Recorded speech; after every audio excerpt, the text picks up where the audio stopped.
Et justement, la ministre de la Promotion des investissements privés, Madeleine Berre, s'est félicitée de l'aboutissement heureux de ce protocole d'accord qui s'inscrit dans la diversification de l'économie gabonaise. On retrouve David Essouma et Olivier Antonio.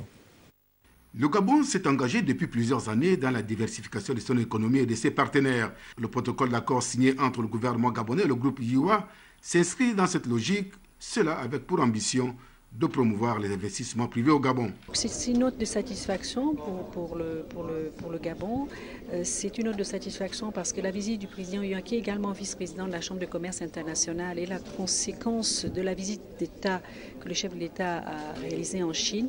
Et là, nous sommes dans la matérialisation et dans la concrétisation. Donc c'est un point positif et on ne peut que se satisfaire d'un investisseur comme celui-ci, qui est l'une des premières fortunes chinoises aux États-Unis, classée dans le Forbes, d'avoir fait confiance au Gabon.